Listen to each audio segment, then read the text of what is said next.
ایک بار اورنگزیب عالمگیر رحمت اللہ تعالی علیہ اللہ کے ولی ہو گئے، بڑے پائے کے بزرگ اور ملک ہندوستان کے بادشاہ سلطان الہند حضور خواجہ غریب نواز رحمت اللہ تعالی علیہ کے مزار پور انوار پر ان کے روزے پر حاضر ہوئے۔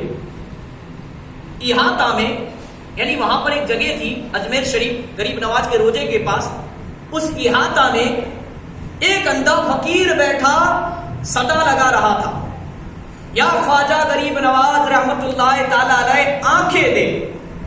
آپ نے اس فقیر سے دریافت کیا، پوچھا بابا کتنا عرصہ ہوا آنکھیں مانگتے ہوئے؟ بولا برسوں گزر گئے مگر مراد پوری ہی نہیں ہوتی۔ فرمایا میں مزار پاک پر حاضری دے کر تھوڑی دیر میں واپس آتا ہوں، اگر آنکھیں روشن ہو گئی تو فبیہا یعنی بہت خوب، ورنہ قتل کروا دوں گا۔ اور یہ اورنگزیب رحمت اللہ علیہ کی شان تھی بھائی، وہ ایسے بادشاہ ہوئے کہ دشمنان اسلام ان سے جلتے اور ان کو برا بھلا کہتے اورنگزیب رحمت اللہ علیہ کے بارے میں۔ حالانکہ بڑے پائے کے بزرگ اور اللہ کے ولی، کیا فرمایا؟ آنکھیں مانگ رہا ہے تو بابا، اور وہ کہہ رہا ہے کہ سالہ ہر سال گزر گئے آنکھیں نہیں آئی۔ اور یہ تو اورنگزیب رحمت اللہ علیہ کی شان ہے کہ میں اندر جا کر واپس آتا ہوں، آنکھیں مل گئی تو ٹھیک، نہیں تو قتل۔ سنیں کیا فرماتے، یہ کہہ کر فقیر پر پہرا لگا کر سپاہیوں کا بادشاہ حاضری کے لیے اندر چلے گئے غریب نواز کے روزے پر۔ ادھر فقیر پر گریا طاری تھا، رونے جیسا چہرہ ہو گیا، اور تھوڑی دیر میں رو رو کر فریاد کرنے لگا دل سے۔ پہلے دل سے نہیں مانگ رہا تھا، فارمولیٹی ادا کر رہا تھا اور اپنا ایک پیشہ بنا لیا تھا کہ چلو اندھے پن کا فائدہ اٹھاتے ہوئے کچھ نہ کچھ تو نصیب ہو جاتا ہے، جھولی میں کچھ نہ کچھ تو مل جاتا ہے۔ اس کے دل میں لالچ آ گئی۔ میرے پیارے آقا کے پیارے دیوانوں، سنو لالچ بری بلا ہے، اور لالچ جس نے کی وہ گیا کام سے۔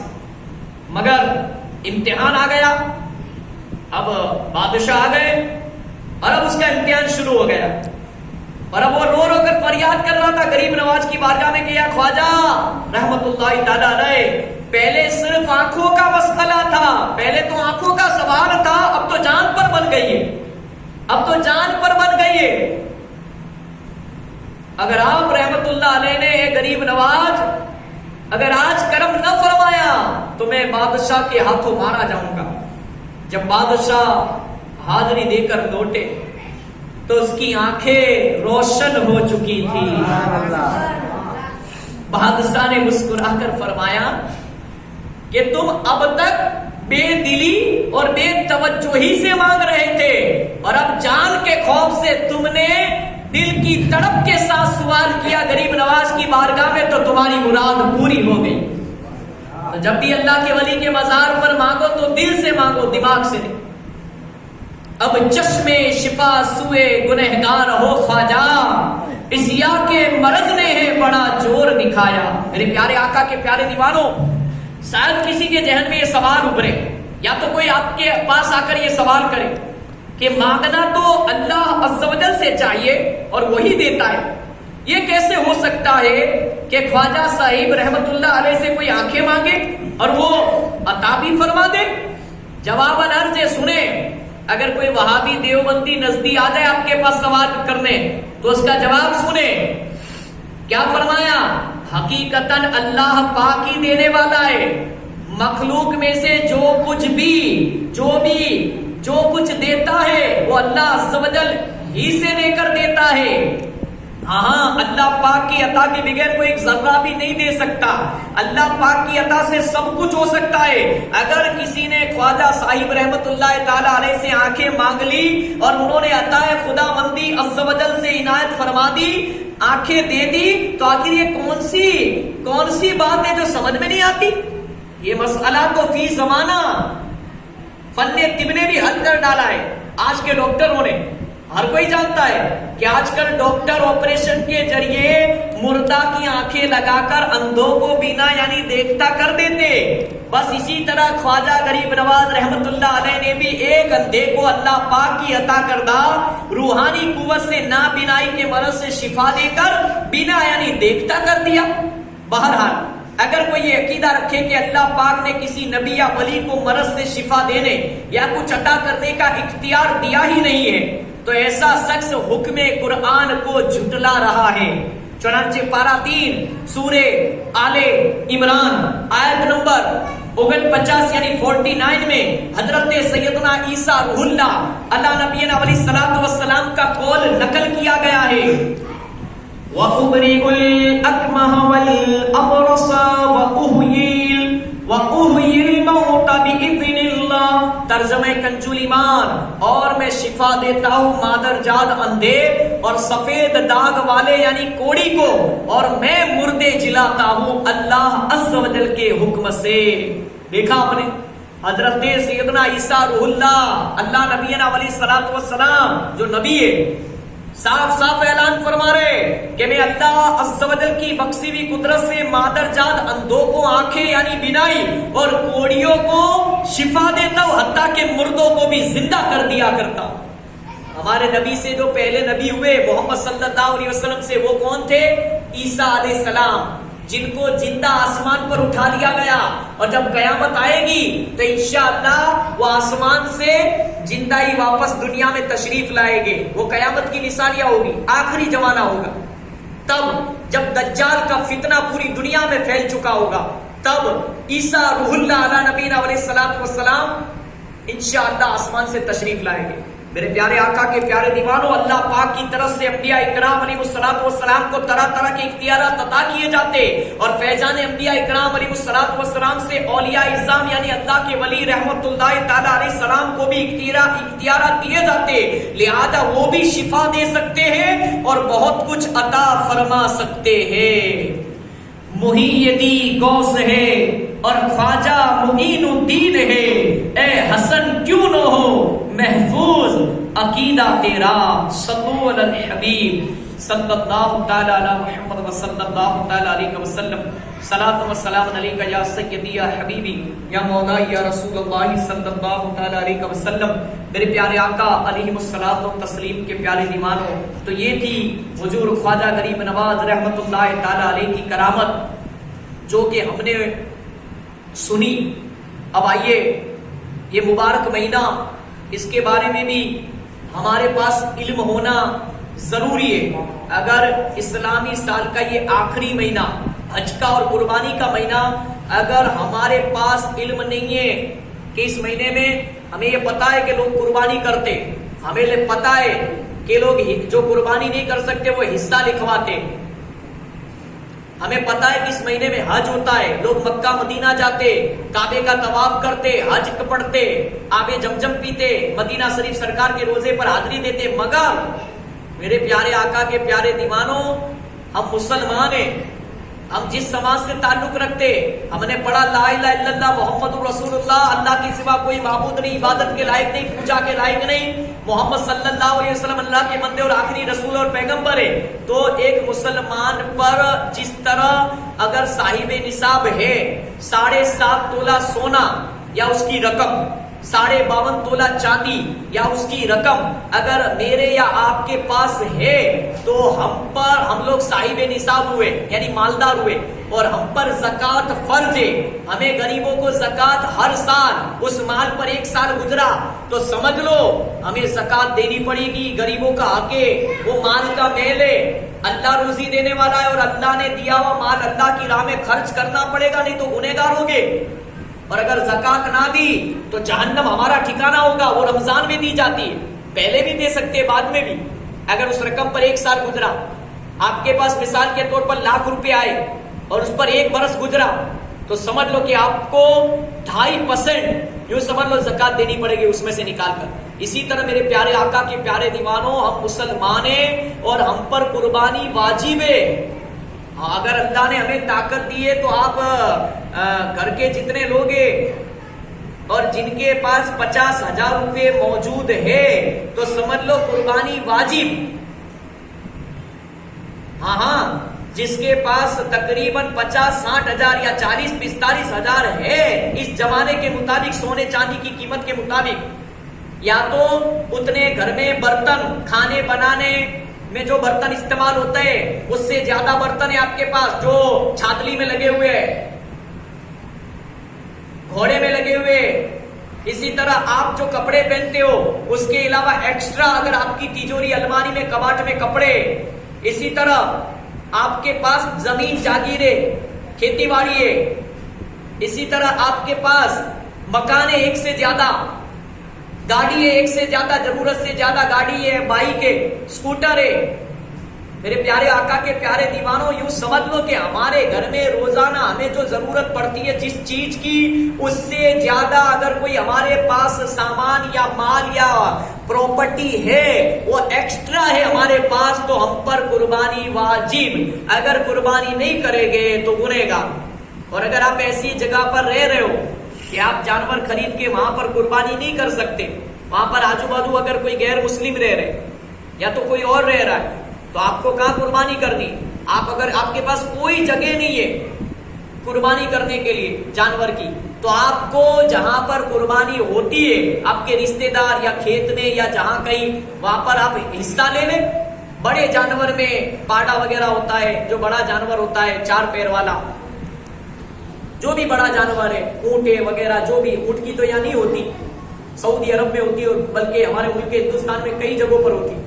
تو جو جانور کا ذکر قرآن میں آیا سورہ بقرہ کا، برابر جو جانور کی آپ بڑے جانور کی قربانی کر سکو جو بے عیب ہو، جس کے اندر کوئی عیب نہ ہو، برابر، تو اس کے اندر 7 حصے ہوتے ہیں. گھر کے 7 لوگوں کے پاس اگر 50-50 ہزار روپے ہے بینک میں یا اپنے پاس یا ضرورت سے زیادہ سامان ہے، برتن ہے، واسن ہے، کپڑے یا کوئی اور چیز ہے، مکان ہے، پراپرٹی ہے، سونا چاندی کے داگینے، جو عورتیں ہیں ان کے پاس جو روزانہ سونا اور چاندی کے داگینے پہنتی ہے، اس کے علاوہ اگر گھر میں یا تیجوری میں یا بینک میں اگر آپ کے پاس سونے چاندی کے داگینے، اگر یوں سمجھ لو گلے کا ہار ہے، پیر کی جھانجر ہے، یا تو پھر یوں سمجھ لو کہ بیٹی ہے، نتنی ہے ناک کی، کان کی بٹیا ہے، انگوٹھی ہے، جو بھی ہے، آپ جو روزانہ سونے چاندی کے جواہرات داگینے نہیں پہنتے، شادی میں جانے کے لیے پہنتے ہو، یا کوئی جنم دن ہے، شادی کی سالگرہ یا خوشی کا موقع ہے، کسی کے بچے کی بسم اللہ ہے یا خوشی کے موقع پر اگر آپ یہ سب پہنتے ہو باقی نہیں پہنتے تو اس پر بھی زکوٰۃ اور قربانی واجب ہے. اگر نہیں کرو گے تو گنہگار ہوگے. تو جتنی بھی اسلامی ماں بہنیں، اگر آپ کے پاس اگر آپ چیک کر لے، حساب کر لے کہ آپ کے پاس برتن زیادہ ہے تو کتنے روپے کے برتن کتنی قیمت میں آپ کے دہیج میں برتن آئے، یا آپ جہاں پر دہیج لے شادی ہوئی وہاں دہیج میں برتن لے کر گئے ہو، ایکسٹرا ہے، روزانہ کھانا نہیں بناتے، اس میں استعمال نہیں کرتے، کھانا نہیں کھاتے تو اس کا حساب لگا کہ کتنے روپے کے. اسی طرح کپڑے آپ کے الماری میں کباٹ میں تیجوری میں پڑے ہوئے حد سے زیادہ جس کو آپ پہنتے نہیں ہے، استعمال نہیں کرتے تو اس کی قیمت لگا کہ کتنے روپے کے پیسے. اسی طرح آپ کے پاس ایک گاڑی سے زیادہ ہے جو استعمال ہوتی ہے روزانہ، اس کے علاوہ جو مہینے میں ایک بار استعمال ہوتی ہے یا کبھی کبھار، اس کا حساب لگانا پڑے گا. آپ کے پاس کھیتی باڑی ہے، زمین ہے، اس کا حساب لگانا پڑے گا. اسی طرح آپ کے پاس ایک مکان سے دوسرا مکان ہے، اس کا حساب لگاؤ اور سارا ٹوٹل کرو. اگر 50,000 روپے ہو جاتے تو سمجھ لو، یا اس سے زیادہ ہوتے، کم نہیں، اس سے زیادہ ہوتے یا 50,000 ہوتے تو سمجھ لو آپ پر قربانی واجب. اگر 40 بھی ہو گئے تو آپ پر قربانی واجب. اب بتاؤ کون غریب ہے؟ حساب لگا لو، سب سوچ لو جہاں تک میری آواز جا رہی ہے. اگر آپ نے نبی کا کلمہ پڑھا ہے لا الہ الا اللہ محمد رسول اللہ، اور اگر آپ اپنے آپ کو مسلمان اور مومن کہتے ہو تو آپ کو ان باتوں پر اللہ اس کے رسول کی، ہمارے پیر و مرشد کی، غوث و خواجہ کی بتاوی باتوں پر عمل کرنا پڑے گا. آپ کو غریبوں کا حق زکات دینی پڑے گی. آپ کو قربانی واجب ہے تو قربانی، اگر طاقت ہے آپ کے پاس جگہ موجود ہے تو جانور خرید کے قربانی کرو. اور اگر آپ کو اللہ نے بہت زیادہ مال دیا ہے تو آپ بکرا خریدیں. یہ بقرہ عید کہتے ہیں نا بھائی، بکری عید. یہ بکری عید کیوں کہتے ہیں؟ کیا اس میں بکرے کی قربانی ہوتی اس لیے بکری عید کہتے ہیں؟ نہیں. قرآن پاک کی ایک سورت ہے دوسرے نمبر کی، پہلی سورہ فاتحہ اور دوسری سورہ بقرہ، 2.5 پارے کی سورہ بقرہ۔ بقرہ عربی لفظ ہے اور اس سے مراد کیا ہوتا ہے؟ اس سے مراد گائے ہوتی ہے۔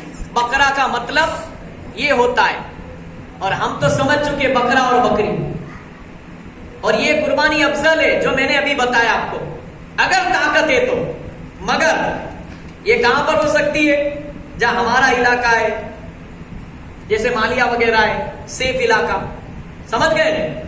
اور اگر اب ہماری جو جانور کی، سن لو، جس جانور کی ہماری گجرات گورنمنٹ نے، ہماری سرکار نے جس جانور کی قربانی کرنے کا منع فرمایا ہے، اس جانور کی قربانی نہیں کرنی، رسک نہیں اٹھانا، ٹینشن نہیں لینا، اپنی جان کو جوخم میں نہیں ڈالنا، ہمیں اسی جانور کی قربانی کرنی ہے کہ ہماری سرکار نے، ہماری گورنمنٹ نے، ہماری سپریم کورٹ نے، یوں سمجھ لو ہماری ہائی کورٹ نے جس جانور کی مسلمانوں کو قربانی کرنے کی پرمیشن دی ہے، اسی جانور کی ہمیں اور تمہیں قربانی کرنی ہے جس پر قربانی واجب ہے۔ ہمیں کسی کا دل نہیں دکھانا، ہمیں پڑوسیوں کا خیال رکھنا ہے، ہمیں ایسے جانور کی قربانی نہیں کرنی کہ کسی کے دل کو ٹھیس پہنچے۔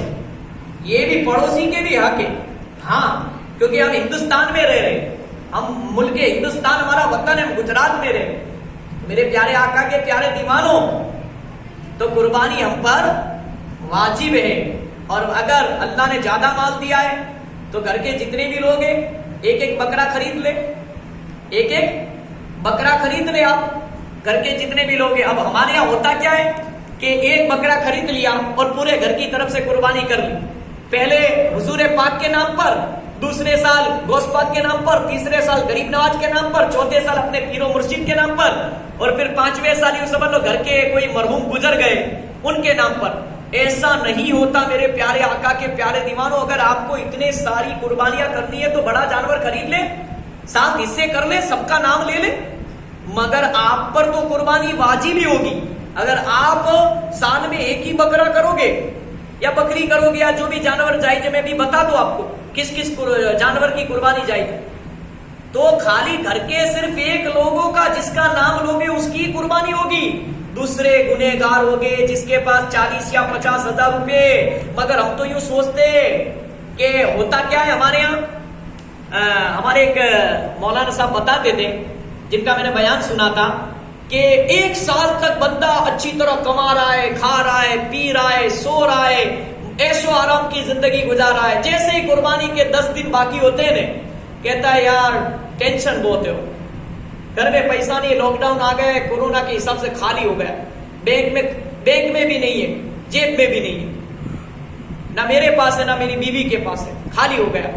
اب وہ لوگوں کے سامنے اپنے آپ کو ایسا دکھاتا ہے جیسے ہی سمجھ لو کہ اس پر قربانی واجب ہی نہ ہو۔ میرے پیارے آقا کے پیارے دیوانوں، یہ 10 دن باقی ہوتے قربانی کے، تب ہمیں یوں ہوتا ہے کہ قربانی کرنے سے کسی بھی طرح اپنے آپ کو بچا لو، اپنا مال بچ جائے، 10 20 30 ہزار یا 50 ہزار روپے بچ جائے، کیونکہ جانور اتنے کا ہی آتا ہے۔ میرے پیارے آقا کے پیارے دیوانوں، خدا کی راہ میں قربانی کے دن، بقرہ عید کے دن خون بہانے سے بڑھ کر کوئی عمل پسندیدہ نہیں ہے اللہ کو۔ آپ جانتے ہو پہلے ہمارے ملک کے اندر ہندوستان میں بچوں کی بلیاں چڑھائی جاتی تھی، بلی چڑھاتے تھے بچوں کی، جانور کی نہیں، بلی چڑھائی جاتی تھی پہلے کے دور میں، پہلے کے زمانے میں۔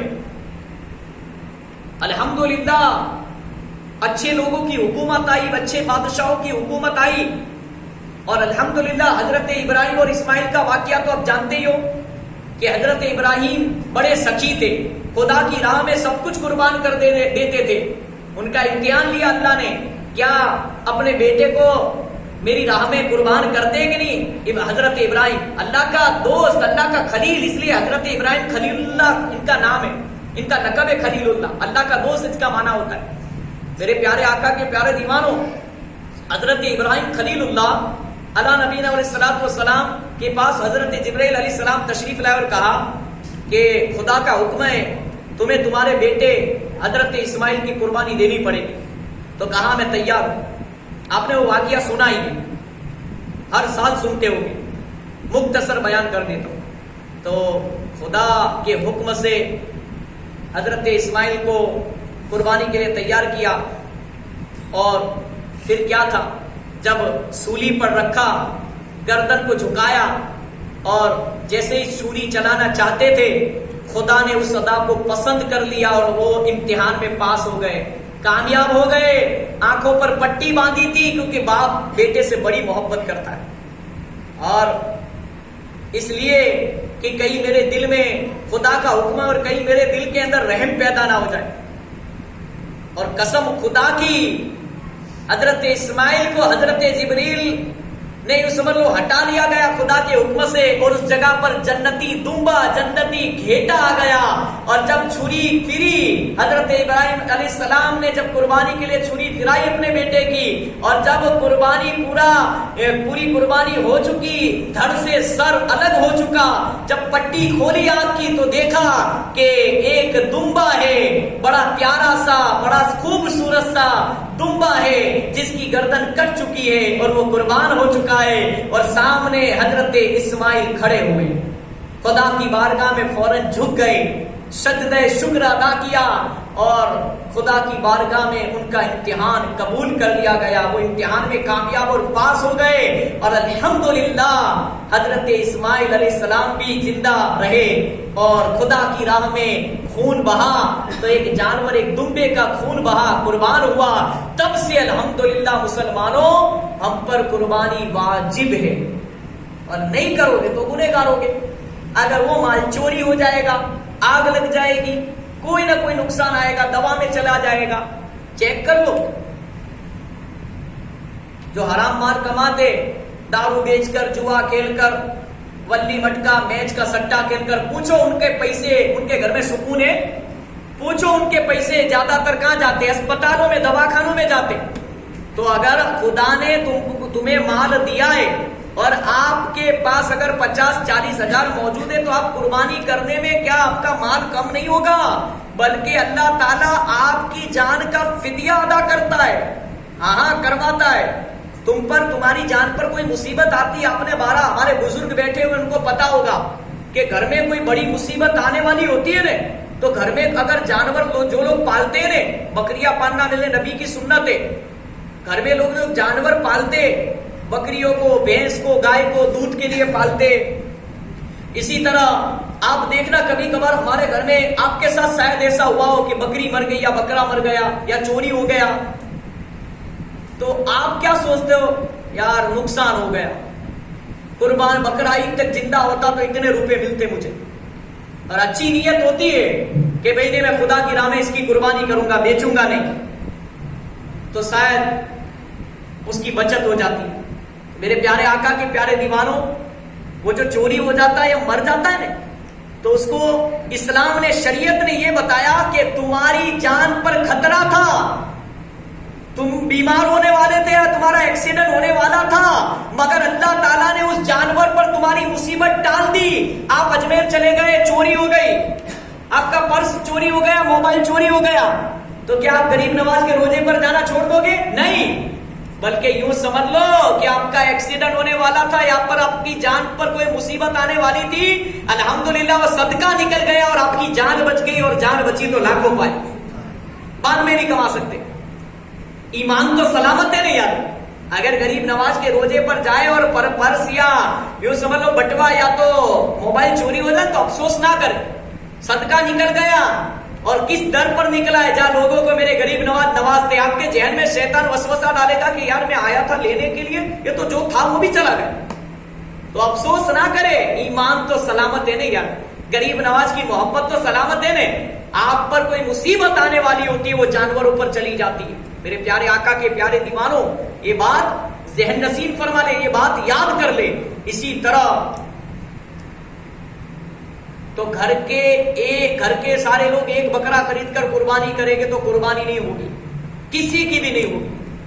جس کا نام لیا جائے گا، جن بزرگ کا، ان کو ایصال ثواب پہنچ جائے گا۔ اگر ہمارے مرحوم ہو گئے یا گوشت پاک، غریب نواز، پیر پرل شاہ رحمۃ اللہ علیہ، تو ان کو ایصال ثواب پہنچ جائے گا، پورا ثواب آپ کو ثواب ملے گا، مگر آپ گنہگار ہی رہو گے، کیونکہ آپ پر قربانی واجب ہے اور آپ نے قربانی نہیں کی تو آپ گنہگار ہوں گے۔ اب تو جس کے پاس 7.5 تولہ سونا یا 52.5 تولہ چاندی، یا تو منیمم اتنی رقم، یا گھر میں جتنا بھی سامان ہے، برتن، کپڑے، یا میں نے جو بھی بتایا آپ کے سامنے بیان کر کے ابھی مثال دی وغیرہ وغیرہ، یا اتنی رقم ہے. اگر آپ کی خود کی ملکیت میں آپ کے خود کے پاس ہے 40,000 یا 50,000 یا اتنی 40-50 ہزار کی کوئی چیز ہوتی ہے تو سمجھ لو آپ پر قربانی واجب، اور نہیں کرو گے تو گنہگار، حرام اور جہنم میں لے جانے والا کام ہے. آپ اللہ کی بارگاہ میں گنہگار ہو گے، اللہ کی لعنت برسے، کیونکہ اللہ کا دیا ہوا مال اللہ کی راہ میں خرچ کرنا ہے. اللہ کا شکر مانو کہ ہمیں ہمارے بچوں کی قربانی نہیں دینی پڑتی. اللہ کا شکر مانو کہ اسلام نے الحمدللہ یہ بلی چڑھانے کے رواجوں کو ختم کر دیا، اور تب سے بکروں کی بلیاں چڑھنے لگی، بکروں کی قربانیاں ہونے لگی. یہ ہمارے حضرت ابراہیم کی سنت ہے، حضرت ابراہیم و اسماعیل علیہ السلام کی سنت ہے قربانی کرنا اور کروانا. میرے پیارے آقا کے پیارے دیوانوں، تو کیا سوچتے ہو اگر کسی کے پاس یوں سمجھ لو 7.5 تولہ سونا ہے، یا اتنی رقم 52.5 تولہ چاندی، یا اتنی رقم ہے، تو آپ پر حج بھی فرض ہے. اس مرتبہ 60,000 کو پرمیشن ملی ہے کورونا کے حساب سے. آج اس سال نیت کر لو کہ آنے والے سال انشاءاللہ اللہ میری روزی میں برکت دے گا، اور میرے پاس اتنا مال ہوگا تو میں انشاءاللہ حج کا فارم بھروں گا اور حج پڑھنے کے لیے جیتے جی مکہ مدینہ دیکھ لوں گا. یا تو انشاءاللہ میرے ماں باپ کو مکہ مدینہ دکھاؤں گا. ماں باپ کا حق تو ادا نہیں کر سکتے ہم، مگر اگر اللہ نے جو دیا ہے ماں باپ کے صدقے میں، ماں باپ آپ کے لیے کما کر رکھ کر چھوڑ کر گئے نے، تو ماں باپ کا حج بدل کروائے. اپنے پیرو مرشد کو، اپنے پیرو مرشد کو بھیجے، ان کے ایصال ثواب کے لیے حج پر بھیجے. مسجدوں کے امام کو عمرہ کرنے کے لیے بھیجے. اپنے گھر کے کوئی ہے ایسا انسان ہے، کوئی غریب جس کو بڑی تمنا ہے مکہ مدینہ دیکھنے کی، اس کو بھیجے. اور گھر کا کوئی حج بدل کرنے کے لیے جائے جن پر حج فرض تھا اور گزر گئے، اب ان کے نام کا حج بدل کرے. تو حج تو فرض ہے. اگر ہمارے پاس اتنی رقم ہے اور اگر حج پڑھنے نہیں جائے گے تو یا تو وہ مال چوری ہو جائے گا، یا آگ لگ جائے گی، یا تو دوا میں چلے جائے گا. تو برائے کرم، برائے مہربانی، اللہ نے جن کو حلال مال دیا ہے وہ حرام کی بات نہیں کرتا. جن کو محنت مزدوری اور واقعی میں حلال مال جن کے پاس موجود ہے اور اتنی رقم ہے کہ وہ حج پڑھ سکتا ہے، وہ جانور خرید کے قربانی کر سکتا ہے، تو ضرور حج پڑھنے جائے، ضرور قربانی کرے. اگر کوئی یوں سوچے کہ میں حج پڑھنے جاؤں گا تو زیادہ خرچہ ہوگا، عمرہ کر لیتا ہوں، کیا کہتا ہے، عمرہ کر لیتا ہوں، سستے میں پچ جائے گا، تو بھی گنہگار. بھائی حج فرض ہے، عمرہ فرض تھوڑی ہے. عمرہ تو ہم سب کر سکتے جس کے پاس پیسے ہو، پر حج تو پڑھنا ضروری ہے لازمی طور پر. نہیں پڑھو گے تو گنہگار. اچھا چلو، اب قربانی نہیں کر سکتے، جانور نہیں خرید سکتے، تو کم از کم آپ لوگ حصہ تو لکھوا سکتے ہو نا.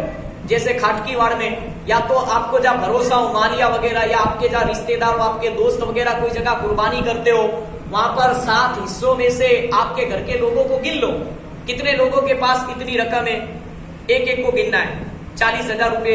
اگر ہمارا بچہ ہے نابالغ پر نہیں ہے، جو بالغ ہے، اور اس کے پاس اتنی رقم ہے 40, 50, 45,000، تو اس پر قربانی واجب ہے. تو ان کے نام لکھ کر ایک حصے کا 1,500 روپے، وہ گوشت آپ کو نہیں ملے گا، وہ غریبوں میں یا مدرسوں میں تقسیم ہو جائے گا، گاؤں میں، برابر. اور اگر آپ کو گوشت لینا ہے مٹن، تو یوں سمجھ لو آپ کو زیادہ پیسے دینے پڑیں گے اور لینے جانا پڑے گا. تو بہتر یہی ہے کہ ہم ہر سال پورا سال گوشت وغیرہ کھاتے، مرغی، مچھی، جنگا، سونیا جو بھی کھاتے وہ کھاتے، برابر. مگر اگر یہ گوشت خدا کی راہ میں قربان ہوا جو جانور، تو انشاءاللہ آپ کا واجب ادا ہو جائے گا. اور وہ گوشت ایسی جگہوں پر، ایسے دیہاتوں میں، ایسے گاؤں میں، مدرسوں میں جائے گا جہاں بچے پڑھتے، جو غریب لوگ رہتے، تو آپ کو ڈبل ثواب ملے گا انشاءاللہ. آپ کھا سکتے ہو، نو ڈاؤٹ. تو اگر آپ میں سے کوئی، اگر کسی کی نیت بن رہی ہے، کسی کا ذہن بن رہا ہے کہ نہ یار اتنے سال تو ہماری آنکھیں بند تھی، کانوں پر غفلت کے پردے پڑے ہوئے تھے، ہمیں نہیں پتا تھا یہ مسئلہ، ہم نہیں جانتے تھے، ہمارے پاس علم نہیں تھا، تو ہم نے آج تک تو قربانی نہیں کی، حصہ بھی نہیں لکھوایا، ہم حج پڑھنے بھی نہیں گئے. میرے پیارے آقا کے پیارے دیوانوں، حج پڑھ لو، اللہ پوری زندگی کے گناہوں کو معاف فرما دے گا. اور گویا بندہ ایسا ہو جاتا ہے جیسے آج ہی اپنی ماں کے پیٹ سے پیدا ہوا، سارے گناہ معاف ہو جاتے. تو انشاءاللہ نیت کر دو. اللہ نے چاہا تو مرنے سے پہلے اللہ اتنا مال دے دے کہ ہمیں مکہ مدینہ دکھا دے، حج پہ بلا لے. تمنا تو رکھو یار، نیت تو اچھی رکھو. اور حج پڑھنے جو جائے گا نا اس کا مال کم نہیں ہوگا بلکہ آنے والے سال تک اللہ تعالیٰ اس سے بھی ڈبل مال آپ کو عطا فرما دے گا۔ اور خدا کی راہ میں زکات دو گے نا، غریبوں کی مدد کرو گے نا، کسی غریب بچی کی شادی کروا دو سادگی سے سنت کے مطابق، کسی بیوہ عورت کے گھر میں اناج راشن ڈلوا دو زکات کے پیسوں سے، یا کسی کی مدد کر دو، کسی کو دھندا کروا دو، کاروبار کروا دو۔ ہمارے کئی مسلمان، کئی لوگ کورونا کی وجہ سے بیچارے بے روزگار ہو گئے، تو ان کی مدد کر دو، ان کو کوئی دھندا کروا دو۔ اگر آپ کا کاروبار چل رہا ہے، چمک رہا ہے، تو آپ کسی غریب بچے جو اس کے گھر میں کوئی کمانے والا نہیں ہے بیچارے کے، تو آپ ان کے بچے کو نوکری رکھ لو تاکہ اس کے گھر میں تو روزی روٹی کا ایک ذریعہ بن جاؤ گے، تو اللہ آپ کی روزی میں بھی برکت عطا فرمائے گا۔ تو مسلمان تو وہ ہے جو اپنے لیے پسند کرے، اپنے بھائی کے لیے۔ تو ہمارے سماج میں غریبی کو دور کرنا ہے۔ ہمارے سماج میں ہم کما رہے، کھا رہے، پی رہے، سو رہے، مگر ہمارا پڑوسی بیچارہ بھوکا سو رہا ہے اور ہمیں کچھ نہیں پڑی۔ تو ہمیں سب سے پہلے پڑوسیوں کا خیال رکھنے کی نبی نے تعلیم دی ہے۔ اگر ہمارا پڑوسی مسلمان نہیں ہے، ہمارا پڑوسی غیر مسلم بھی ہے، پھر بھی اگر وہ بھوکا نہیں سونا چاہیے۔ ہم نے گھر میں جو بھی کھانا وغیرہ بنایا، چٹنی روٹی، کڑی کھچڑی بنائی، دال چاول بنائے، جو بھی بنایا اللہ نے آپ کو جو بھی دیا ہے، اگر آپ کا پڑوسی اگر مسلمان نہیں بھی ہے، غیر مسلم ہے، ہندو ہے، سکھ ہے، عیسائی ہے، کوئی بھی ہے، یہودی ہے، کوئی بھی ہے، پڑوسی ہے نا، تو اس کے گھر میں پہلے اگر کچھ اچھا کھانا بنایا تو اپنے پڑوسیوں کے گھر بھجواؤ۔ اور خاص کر کے ہمارے محلے میں دیکھو کہ غریب کا گھر کون سا ہے، سب سے پہلے غریبوں کے یہاں اچھا کھانا بنایا تو بھیج دو۔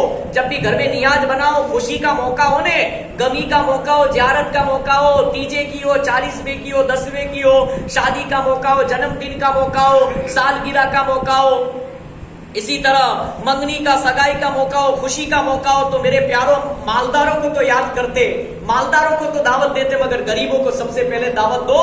ان کی دل کی دعا لگ جائے گی، بھلے ہمارا اس سے کوئی رشتہ نہیں ہے، ہمارے پڑوسی کو سب سے پہلے دعوت دو، غریبوں کو دعوت دو، تو انشاءاللہ آپ کے ہر کام کے اندر اللہ غیب سے مدد فرمائے گا، اور غریب کی دعا لگ گئی تو آپ کا بیڑا پار ہو جائے گا۔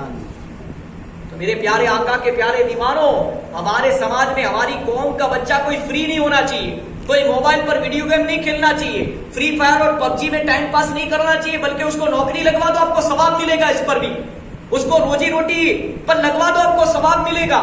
کسی غریب بچی کی شادی نہیں ہوتی، کسی کے گھر میں جوان لڑکیاں ہو چکی، مگر اس بیچارے کے پاس اتنے پیسے نہیں ہیں کہ وہ اپنے بچی کے لیے دہیج جمع کر سکے، اپنی بچی کی شادی کر سکے، منگنی کر سکے۔ قسم خدا کی اللہ نے آپ کو مال دیا ہے تو آپ زکات کے پیسوں سے بھی اگر اس غریب بچی کی شادی کروا دو گے تو اللہ آپ کے مال میں برکت عطا فرمائے گا، اور اس کے ماں باپ کی دل کی دعا آپ کو لگے گی۔ اور ہمارے سماج میں یہ دہیج کی پرتھا بند کر دینی ہے، بالکل اس کو نیز تو ہمارے بڑوں کو میں گزارش کرتا ہوں، ہمارے مکھیوں کو، یہ جو دہیج لینے دینے کی باتیں ہیں یہ اسلام میں